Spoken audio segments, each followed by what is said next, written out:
এতিয়ালৈকে SIT সম্পৰ্কত মই যেটো বুজি আছো এই সৰকাৰখনৰ যেটো অকমন্যতা বিজেপি সৰকাৰখনৰ যেটো ব্যৰ্থতা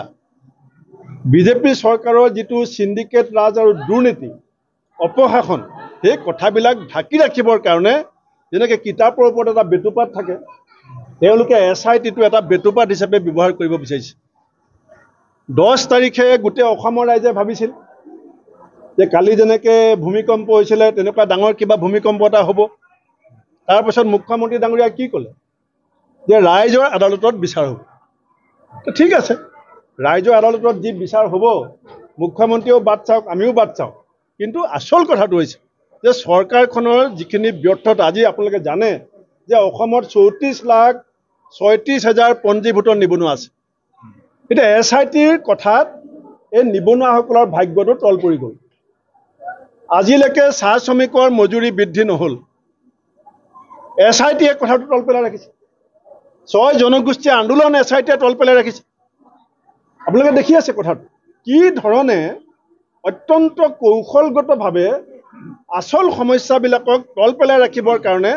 এখন ঢাল মুখ্যমন্ত্ৰীয়ে ব্যৱহাৰ কৰি আছে য'ত আমাৰ অসমৰ কিছু কিছু সংবাদ মাধ্যমো আৰু আমি কিছু ব্যক্তিও ব্যৱহৃত হৈ আছো ধন্যবাদ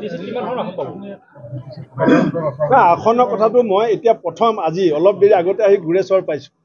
গুৰেশ্বৰত আপোনালোকে দেখিছে মোক যেটো কৈছিলে মিটিংখন এনেকুৱা হ'ব তাতকে মই মিটিংখন ভাল দেখিছো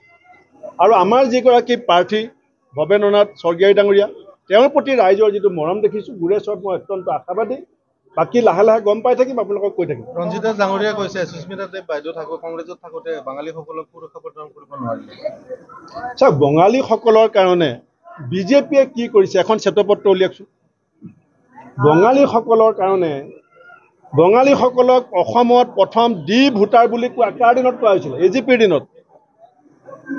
বঙালীসকলক ডি ভোটাৰ লিষ্টত ভৰাইছিলে অসম গণ পৰিষদে আৰু এতিয়া সেই অসম গণ পৰিষদক বুকুচাত লৈ পেলাই বিজেপিয়ে চৰকাৰ চলাই আছে এই কথাটো আগতে আলোচনা হওক